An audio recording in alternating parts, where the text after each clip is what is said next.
Hello నమస్తే, నేను మీ Anusha Krishna. Welcome back to creative storyteller. ఒక్కసారి విని చూడు, సబ్స్క్రైబ్ కొట్టి చూడు, అంతులేని ఊహా కథల వినోదం మీ సొంతం. ఈరోజుటి స్టోరీ వచ్చేసి దరి చేరవ ప్రేమ పార్ట్ 4. బృందాని ఫాలో అవుతూ వెళ్తున్న శ్రేయుకి బృంద ఒక హాస్పిటల్ దగ్గర ఆగి లోపలికి వెళ్ళడం కనిపించింది. బృంద వెనకాలే హాస్పిటల్ లోపలికి వెళ్ళాడు శ్రేయు.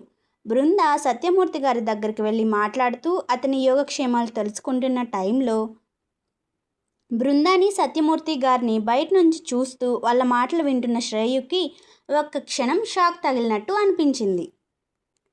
అతని కలలో అతను చూసిన దాని ప్రకారం బృంద అనాథ, తనకి ఎవరూ లేరు, ఆశ్రమంలో పెరిగింది.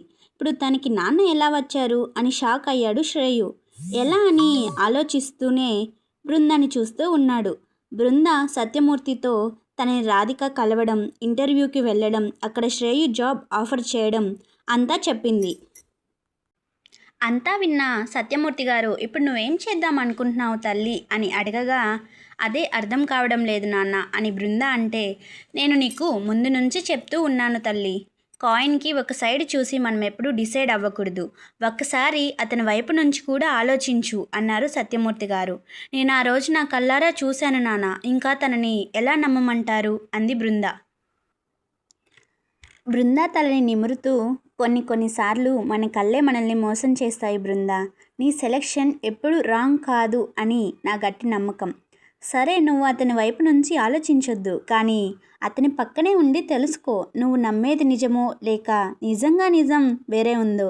నిజాలేంటో తెలుసుకోకుండా ఇప్పటికే సంవత్సరం వెయిట్ చేసావు అని సత్యమూర్తి గారు అంటే, ఎవరి వల్ల ఎవరు ఏది కోల్పోరు బృంద, ఏది జరగాలో అది ఆ పైవాడు ముందే నిర్ణయించేసి ఉంటాడు. నువ్వు ఏం కోల్పోయావో అతను కూడా అది కోల్పోయాడు కదా. నువ్వు అతన్ని మిస్ చేసుకోవడం నాకు ఇష్టం లేదు. నిన్ను అతని కంటే ఎవరూ బాగా చూసుకోలేరు, ఇది నిజం అన్నారు సత్యమూర్తి గారు.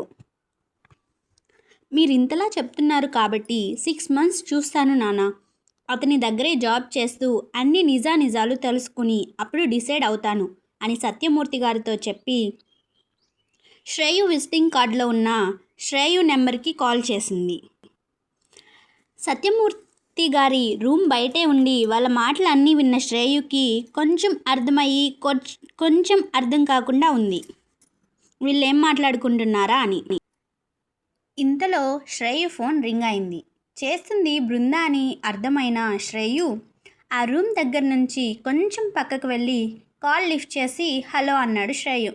హలో సార్, నేను బృంద, మార్నింగ్ జాబ్ ఆఫర్ చేశారు కదా అని బృంద అంటుంటే, యా బృంద కదా, గుర్తుంది, చెప్పండి మిస్ బృంద అన్నాడు శ్రేయు, మిస్ అనే పదాన్ని ఒత్తి పలుకుతూ. శ్రేయు బృంద అనగానే బృంద గుండె ఒక్కసారి జల్లుమంది. సార్, నా పేరు బృంద కాదు అంది బృంద.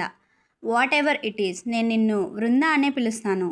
అవును, ఎందుకు కాల్ చేశారు అన్నాడు శ్రేయు కావాలని లేని కోపాన్ని నటిస్తూ. నేను రేపటి నుంచి జాయిన్ అవుతాను సార్ అని చెప్పి కాల్ కట్ చేసింది బృంద.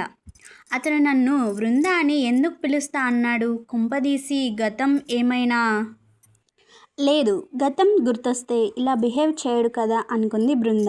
సాయంత్రం వరకు సత్యమూర్తితో టైం స్పెండ్ చేసి ఈవినింగ్ రాధికతో పాటు రాధిక ఫ్లాట్కి వెళ్ళింది బృంద. నాకు జాబ్ వచ్చేసింది, ఇంకా నేను మీకు భారంగా ఇక్కడ ఎందుకు, నేను ఏదైనా హాస్టల్ చూసుకుంటాను అంటే బలవంతంగా బృందాన్ని ఒప్పించి తన దగ్గర పెట్టుకుంది రాధిక, నీలో నా చెల్లిని చూసుకుంటాను అంటూ. ఇక బృంద ఒప్పుకోక తప్పలేదు. రాధికని చూస్తే బృందాకి తనకి కావలసిన వాళ్ళలా అనిపిస్తుంది. అందుకే రాధిక మాట కాదనలేకపోయింది. రాధికకు కూడా బృందాని చూస్తే సేమ్ ఫీలింగ్. అందుకే బృంద వెళ్తాను అంటే తీసుకోలేక ఉన్న మనీ ఫోర్స్ చేసి ఒప్పించింది.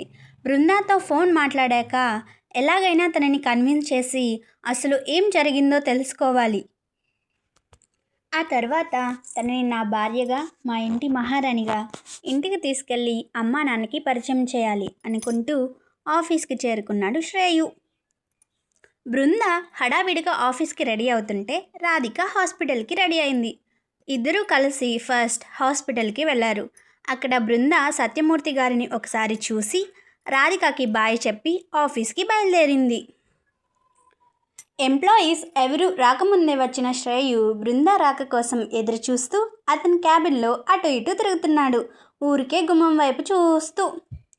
పక్కనే చైర్లో కూర్చుని వర్క్ చేస్తున్న అభి శ్రేయు ఎదురు చూపులు చూసి, సీఈఓ సార్ లవర్ బాయ్గా మారాడు. వాటే చేంజ్ ఓవర్ శ్రేయు అంటే నువ్వు ప్రేమించు, అప్పుడు తెలుస్తుంది నీకు ఎదురు చూపులో ఉన్న తీయదనం, ప్రియురాలి రాకలో ఉన్న కమ్మదనం అన్నాడు శ్రేయు.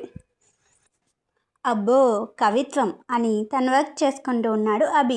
ఏంటమ్మా ఏదో మాట్లాడాలి, ఇంటికి రా అన్నయ్య అని కాల్ చేసావు అన్నాడు దేవాంశ్ వర్మ.